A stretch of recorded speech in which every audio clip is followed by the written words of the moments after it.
it's time to stop talking and start walking the walk. So yeah, prediction this weekend, he'll probably double that hat trick for this weekend. Do I think we got outplayed or anything? No, I thought the game could have gone either way. Much more competitive comp. There's a lot more quality. I think everyone's a bit more athletic. You definitely get a lot less time on the ball. But if we keep the boys on the park, we'll do something special. But like I said, we want to be humble. We want to work for it, and then we'll get what we deserve at the end of the year. Hello, you wonderful people, and welcome back to the Blacktown Premier League podcast. My name is Mark DePoli. Thank you, of course, to our major sponsors of the Men's Premier League, Lang and Simmons Blacktown. This is the podcast where we bring you pre-match coverage of Ponds up against, here at 𝐴𝐵𝐿, by the way, Saturday 7 p.m, Workers. Or in their words, Norwest versus Workers. Cue that intro music. Here come Workers!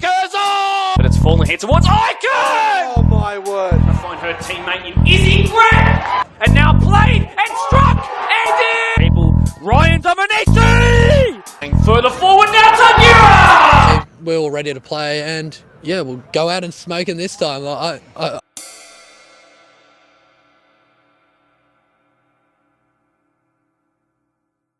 Now, I just wanted to mention straight off the bat that we are missing content from Parkley ahead of the Women's Premier League match of the round.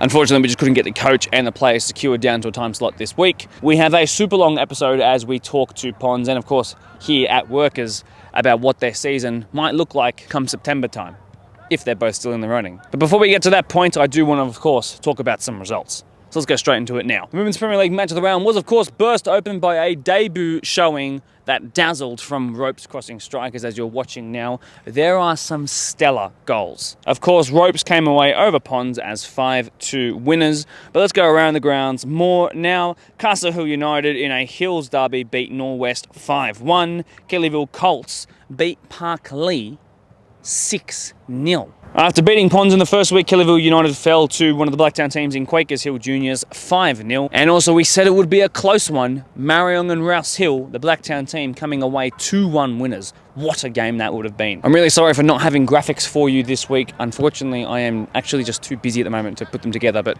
hopefully the sound of my voice telling you what each game is and what the results were will suffice. We will head to the Premier League 2 results now, and of course Minchinbury Jets did have the bye in their first round upon their return to Blacktown Premier League football. Blacktown Premier Spurs went down 5-0 also in their return. This time it was to Oakville United, who look really strong like we said they would. We mentioned the name Isaac Buccini in the Ins and Outs podcast, and he in fact got his first goal on debut.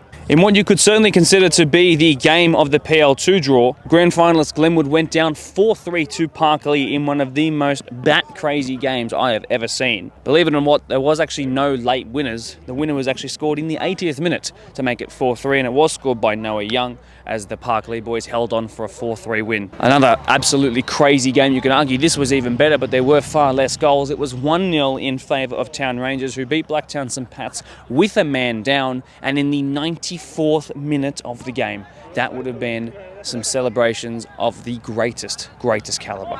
What a return to the match of the round it has been for Newbury and their new internationals. In the Men's Premier League, of course, Ponds had the bye. Doonside Hawks picked up a 4-1 win over Quakers Hill Tigers, where Marcus Correa and Ethan Icon scored. Marcus Correa, though, picked up 3 in the internal Golden Boot race that's going his way so far. Riverston went down 4-0 to Workers, as you're about to hear more of as we head into the interview sections. And in the tightest game, of course, it was a score draw between the two green boys in Quakers Hill Juniors and Eastern Creek. Right, let's not delay any further. We are here at 𝐴𝐵𝐿, so let's talk to the home team heading into the game of the round this weekend. It is Ponds coming off the bye up against Workers here at 𝐴𝐵𝐿. It is going to be fun. Under that tin, it is always 10% louder, if not 20%.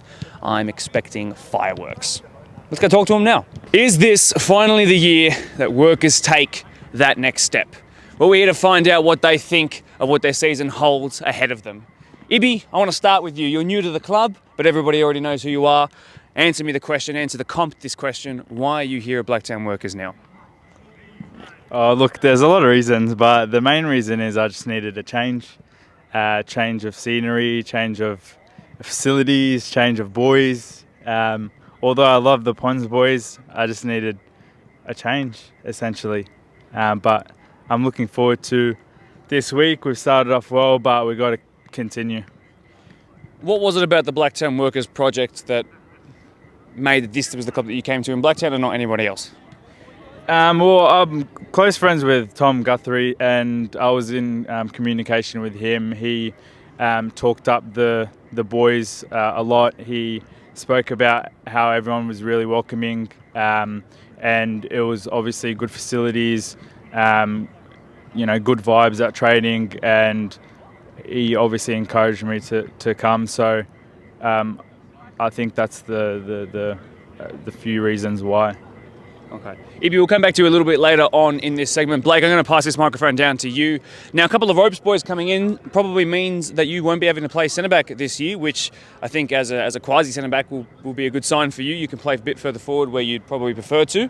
So tell me about what your role is this year, about how excited you are to take it on, and what can we expect to see you, or where can we expect to see you line up this weekend?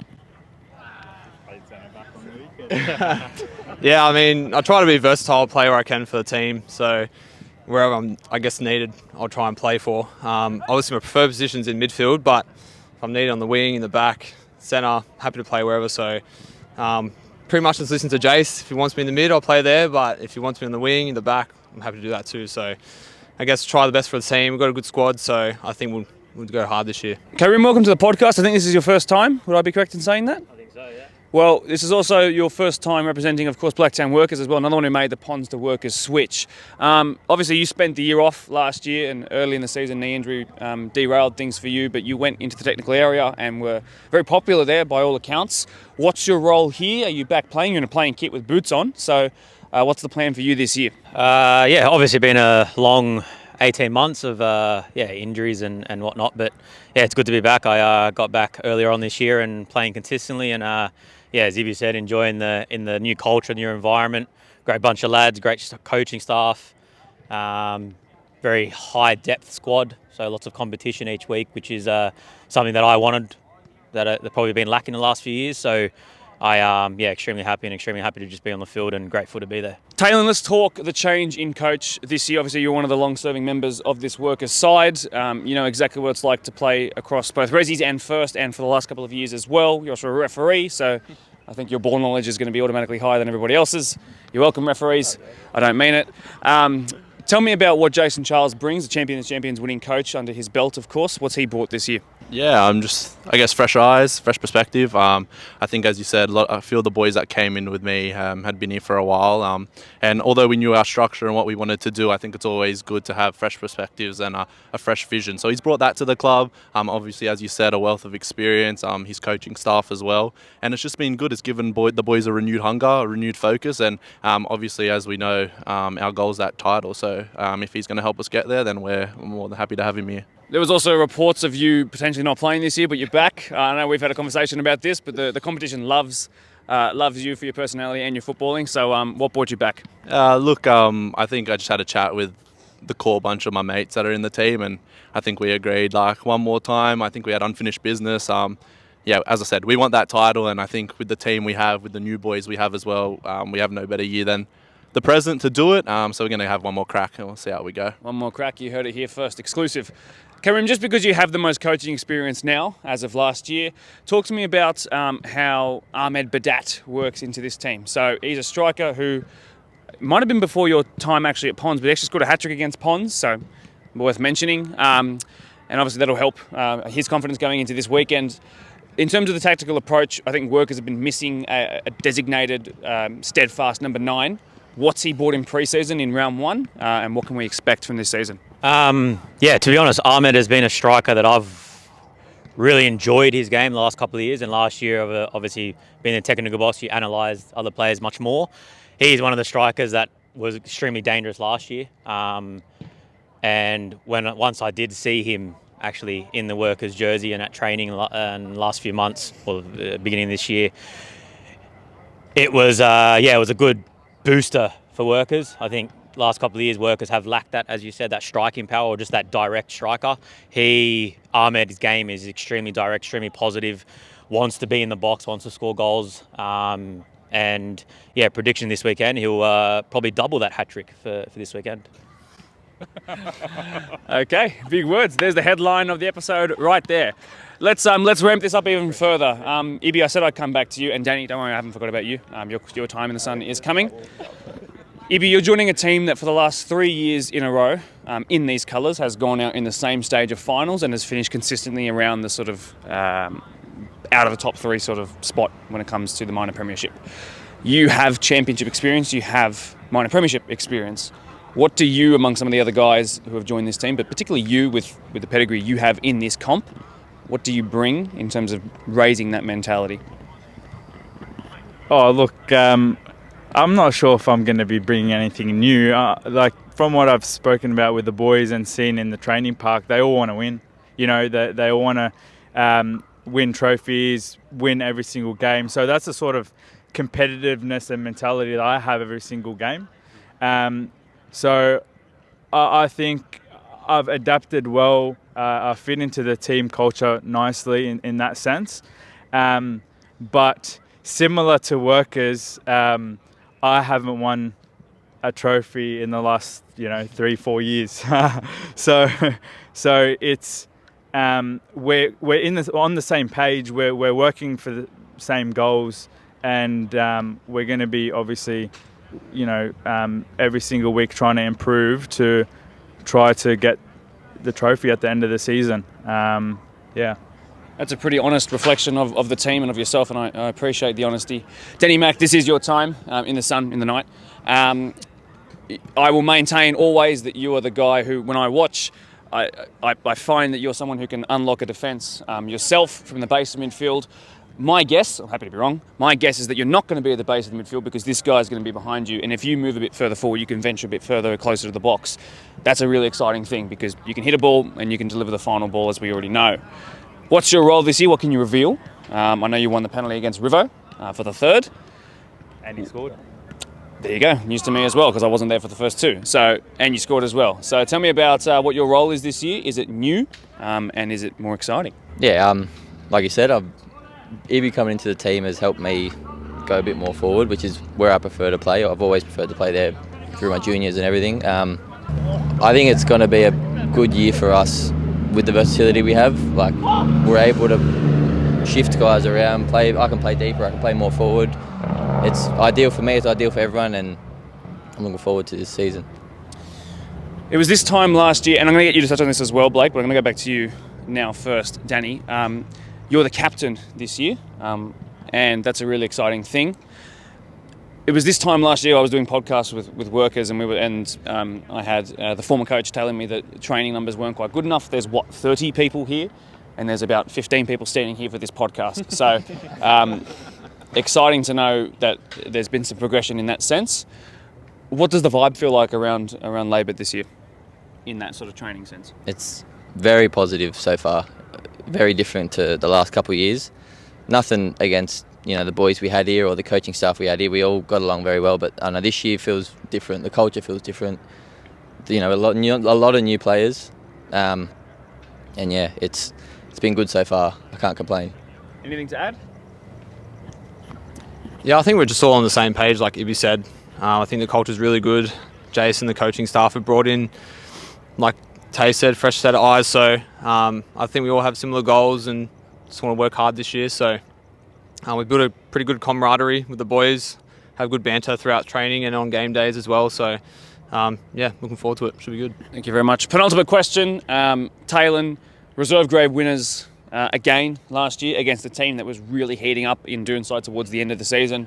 Obviously, you guys would know as avid podcast watchers, I hope, that Doonside were pretty upset that I talked about their depth at one point, but anyway, less about that. But you did end up beating them. So your depth is obviously quite good, always has been. And now, one thing I mentioned about you guys in that predictions podcast was that your base has raised as well as your ceiling going up as well as a squad. So as someone, with all due respect, who does fluctuate a little bit more between first and reserves, what does that reserve grade team look like? And is it just as strong, if not better? No, absolutely, it's stronger than it's been. I mean, we probably have boys in the 21s who could easily step into resis if not first grade. I know a lot of teams say that, but it's the truth. Like, our resis, as you mentioned, back-to-back winners, and the squad depth is stronger than it's been in at least our 4 years being here now, Danny. So we're excited for the future. Obviously, we got these boys have come in. We got Macca, we got Ahmed. I mean, his club doesn't even have a team in the comp anymore, and he was top goal scorer 2 years ago. So that says enough about him. So yeah, we're ready to go. I mean, we're confident. We've got the squad to do it. But it's time to stop talking and start walking the walk. So. Yeah, well, on the back of stop talking, start walking the walk, I'm going to give you the chance to do some more talking for the last question. But this is an open-ended one. Anybody has the opportunity to have their say. You can all have a say, or none of you. But this can go to anyone who grabs the mic. So the question is this team, is this squad, and I ask the same thing of Ponds, is it ready to take that next step, push further up the table, and is it ready to potentially make at least an appearance in a grand final? One game at a time, but I definitely think so. Absolutely. Yeah, I don't think we have to pass it on. Do you guys have something to say? Excellent. So it looks like the resolve is very strong in this squad. It sounds like they've come a long way in just the last 12 months as well. There have been lessons learnt. As mentioned, this is one of the strongest squads, and heavy focus on the word squads. And they've got a recognised striker. They have championship winning credentials throughout their team. This is going to be a really exciting game. And just a word on Ponds as well, of course, what a match of the round it has been in years gone by. I think back to when Brad Dickinson got the assist for 𝐕𝐚𝐲, and that game was burst open early in the season 2 years ago. So it's going to be very, very exciting indeed. Any sort of predictions ahead of the actual match of the round itself? 3-0 Workers versus Northwest. And so you're going for a 6-0 obviously, or a 9-0 perhaps, because of 𝐷𝐼𝐑𝐒𝐲 was going to... One of the two. Excellent, boys. Thanks very much for being on here. Thanks, mate. Appreciate it. Done. Well done. Do you want me to move? No, don't worry about it, bro. It's all good. I'll just go over here. Yeah, I will. Bit of a change of scenery. I hope you can forgive me. A slightly more composed and perhaps refined, maybe matured is the right word, sort of approach to that podcast from all of those boys there. They seemed in tandem to know how they were going to approach it. The one part where they weren't really hands-off workers was when those former Ponds boys were talking about ponds. They love to stir the pot. Leave a like, by the way, if you enjoy what 𝐸𝐵 and Karim had to say on the Match of the Round podcast this week. Now I'm going to go talk to the opposition, who are officially the away team, which is why they're coming up second. We're going to meet some of the players, including a former Sydney FC representative. Yes, a former Sydney FC representative. Are you ready to meet the Ponds? Here we go. The Ponds boys are here on the Blacktown Premier League podcast this week, and yes, the form table might say a bye and a loss, but if you have a pair of eyes, you know they're much better than what that might suggest. That's 𝐿𝐴𝐿 𝐷𝐿, that's Aaron Avery, that's Harry Khamis, and that's Fardod Sanjikani. And in tandem, that's a championship potential team. So we're here to chat to them today, and we're going to pass the mic to Ellie first. Ellie, off the back of this being the first podcast since the grand final, I want to talk about what's happened since the off season. This is a new look squad in a lot of ways. Tell me about the influence that you had over the incoming crop, and how strong do you guys look ahead of this year? Well, thanks for having us on to start off with. Yeah, it's been a big change during the off-season. A lot of new players. I think got 18 new players in the squad. Felt like we needed a bit of change. A couple of the old boys decided it was time to move on.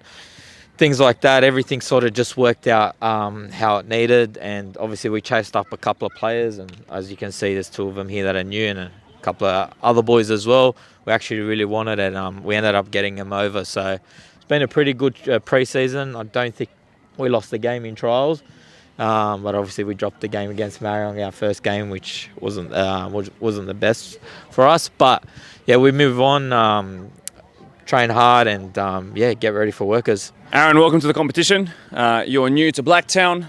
We want to know what's your impression of the competition so far, just from what you've seen and the first game that you played in. Yeah, I think the competition's very good. It's going to give us a good run out this season. It's very high, the quality. Different sort of style to Hills. If you could sort of jump into that different style a little bit more, what are some of the big takeaways maybe between that comp and this comp here? What have you noticed? Butchers, a lot more athletic. A lot of butchers. Tackles flying in. It's very, very competitive. Very physical comp. Fardod, you're the reigning Golden Boot winner, of course, and the comp has gained a couple of really good strikers in the off-season that are playing for really good clubs, I should say. What do you think about your chances to go again, and is that something you're eyeing up? Yeah, I mean, I always back myself. You got to back yourself. I think regardless of what the other strikers do this year, I just focus on myself, help the team win every game, whether it be goals, assists. I think at the end of the season, we'll see where I sit, but yeah, I always back myself. You would have been an all-star as well, but the European winter came calling. So is that something you were bummed to miss out on, or was it not a big deal for you? Yeah, honestly, if it was any other reason, but the Europe winter trip was pretty good. So my missus would be upset if I said anything else. Yeah, no, it was a good trip. Media trained answers, well done. Harry, I'll ask you. I think it's the first time we've had a sister and then brother feature in consecutive weeks on the podcast, so There you go. You get a trophy for that. Again, same sort of question to you. What kind of impressions have you taken out of the first couple of weeks of being in the Blacktown comp, and what sort of surprised you maybe from the first round that you played? Yeah, I think it's definitely much more competitive comp. There's a lot more quality. I think everyone's a bit more athletic. You definitely get a lot less time on the ball. A lot more physical. I noticed just in the first game against Marion, everyone's a bit more athletic and faster, so don't really have much time to think. But yeah, it's been good transitioning over to the Blacktown comp from Hills. Much more, it's better organised and a bit more competition. So yeah, I'm happy to be here. Now, Aaron, that Marion game was one of the fastest I've ever watched in terms of the pace in the midfield, and there was lots of ball speed at a very high level. And I only got to watch half an hour, but it was a really good half an hour. So Marion, you would have known from what the teammates have said, is one of the teams you'll be competing for at the top of the table. What are some of the takeaways you took from Marion and your chances of competing against them next time you play them? Well, for myself, there wasn't much time in the midfield, so it was a competitive game between our midfield and theirs. They're a good quality team, but I think next time we do have them. Ellie, I'll get you to dissect this one a little bit more. Obviously, you've played against Marion and coached against them plenty of times now, so you know what kind of performance that was compared to what they can put up and have put up throughout the last couple of years. What kind of performance was that from them, and should you have come away with one or even more points? Yeah, it was a bit of a tough one to swallow, copping to 90th minute goals at the end. Look, it's a bit of all respect to Marion, great team, very well coached and stuff like that. Them games always go down to moments, and we knew that. We talked about it all week. Unfortunately, a couple of decisions that we weren't too happy with that sometimes go our way, sometimes don't. Things like that happen in football. On that day, obviously, they didn't go our way, but we learned a big lesson from that. Like I said, they came first last year, so they're still the team to beat, and unfortunately, we came up against them the first week and we fell short. In saying that, do I think we got outplayed or anything? No, I thought the game could have gone either way. I felt, a 2-2 draw was fair, but, we got too late. We copped 2 late goals. I believe all of them were our mistakes. We could have held them back. A call or two that we don't agree with as well, but they happen. Sometimes we're going to get them, sometimes I'm not, but we need to be better. We had a lot of chances in that game and should have finished them. And I guess Marion would say the same thing. But like I said, I felt the quality of that game was at a really high pace, something that I don't think we've actually played in the last couple of years against anyone else. So, but good on them. They take the first win, but we'll meet them again. It reminded me a lot of that 1-1 draw. While I was still away in Europe, for example, the back end of last year before finals. Really, really quick, really, really competitive. I'm going to throw this back to you, actually, just in terms of having a player that you're playing against this weekend. You're going to be missing a certain screen in front of your back line, big 𝐵𝐵. So is that a big loss? And are you looking forward to playing against him? Yeah. If he's a big loss for anyone, like I love the kid. He spent 5-6 years here with us. I've known him since I was a little kid as well, with juniors and stuff like that. So there's nothing personal there. Obviously, we want to beat him. We don't want him to have one on us, and then obviously he's going to do all his power. But we watched him a little bit last week. Looks like he's settled and he's already running that team down there. So he's a great player. He served us well here. Decided to move on and go over there. And now we're enemies, I guess. Harry, I'm someone who made the podcast prediction video a couple of weeks ago, and I obviously called this team a bunch of things and every other team a bunch of other things, and identified things that was probably above my pay grade.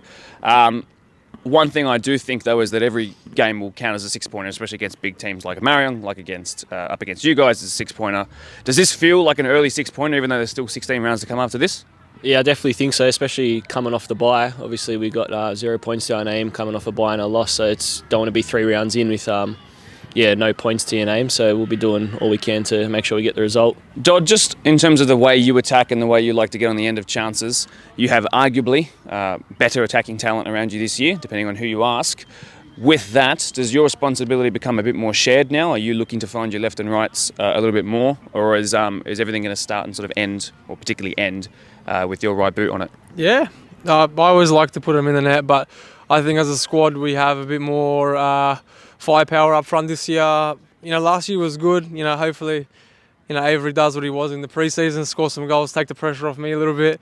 But at the end of the day, I think there's goals and assists in this whole squad. I'll do what I need to do, and yeah, ultimately we just need to be ready for a good game. We respect them, but at the end of the day, we back ourselves. I think if both teams turn up, we take the win. 30-goal season striker here. You're someone that can score them, and you can provide them probably even better than you can score them, I reckon. What's your relationship with him from years gone by? What can we expect to see come this match of the round? Yeah, me and Fardod have played with each other for quite a few years. I think, 3 or 4 years. And yeah, we do have a good connection on the field. I think we read each other well, and I think you'll see it this season. If you had to guess what the numbers would be, like in terms of assists providing him, how many times? I think at least 10 a year. Easy. I'll keep tabs of that. You're not the first sort of Ponds group to come in with the expectations of having a grand final on you, but also I reckon a minor premiership as well. Every club wants to achieve the double, and it is certainly a possibility, but you have to work hard and be lucky, of course. But it's a big objective to get thrown at you from the get-go. So, you come from this, you bring this Norwest squad with you, obviously joining a couple of boys that joined last year as well. What do you think, from your opinion, separates this group from the year that joined last and the group that joined the year before that? What's going to make this Ponds team and this set of transfers in the one that takes them to the grand final? So most of the boys here are all brothers. We're all mates outside of football, and we thrive under the pressure. I think we step up in big games, which is going to count this year. So yeah, I think you'll see us around the top. All right, Ellie, let's finish with you. Obviously, you're the coach. You know what they looked like last year. You know what they play like the year before that and the year before that. What does this team play like? What sort of, if you had to give a for dummies explanation as to how you guys play, and what makes this group and the way that you guys play different to last year and better than last year? Probably the first one to answer that is our reserve grade is a lot stronger. As we can see in the first game, 2-2 draw with Marion, we probably should have won that comfortably, but missed a lot of chances. I believe our first grade team is a team that our reserve grade team is a team that can win it, and if they stay fit, committed, we believe they'll go really well. So that also adds a lot of depth, which we haven't had the last two years, I would say. Before that, we did. So that's one difference. We've seen that in the trials as well when we were short. All the boys that rocked up out of reserve grade were playing in first grade and performing even better than the first graders, just stepping up. It sort of gave me as well in England a couple of boys that maybe should be starting ahead of some of the first grade, and hopefully give them a kick up the arse to play a bit better. But as a squad, yeah, probably the talent, the best I've had in the last 5-6 years that I've been here. But like I said, we don't want to talk too much. We want to be humble. We want to work hard. And then the results will speak for themselves at the end of the year. We'll put ourselves where we need. I've spoken to the boys and I've let them know is, in years gone past, we've had the team to win, but it just comes down that last 4 weeks. We know we get to the grand final. We've done it the last 4 or 5 years. You can almost say you have a ticket there. Yeah, I mean, but we get there on the big day and it's we can't. We've been rattled by Marion twice and Doonside twice. So it doesn't show for the dominance that we had. Overall, I think we've been dominant for all them years from the first year that we won it. But I think this year there's a bit of a special feeling. But like I said, we've played one game, we've already copped 2-3 big injuries. So that also doesn't help. But if we keep the boys on the park, I think we'll do something special. But like I said, we want to be humble, we want to work for it, and then we'll get what we deserve at the end of the year. And so do like every other team. That is what Ponds think of themselves as a unit, and it's really good to hear that their reserve grade team is back among probably one of the best in the reserve grade competition. That will certainly provide them some help if this injury thing is to continue. You obviously need a lot of fortune to compete at the top and compete for the double, but it looks like Ponds might just have the quality to take them past that fortune barrier. Boys, thanks so much for delaying your warm-up. I really do appreciate it, as I always do, and good luck for this season. Thanks, man. Thank you. Done. Again, it was kind of cut from the same cloth. It was a very reserved approach. It was a modest approach. It was one where they didn't want to say too much, and that's quite interesting because some of the teams that we've not expected to talk so much, who finished lower down the tables last year, have been the ones who have talked heaps, like Newbury last week, for example, and Prospect did in their own right as well. And of course, you remember what Doonside said that they would do in the first week. But what does that mean out of this game? Does that mean both of these two teams are going to come and attack each other with a really scared and sort of hands-off approach? I do not think so. I think this is going to be a high-scoring phenomenon. There's players missing, I should say, on both sides. I'm not going to reveal to you who those are, of course, because this comes out on match day -1.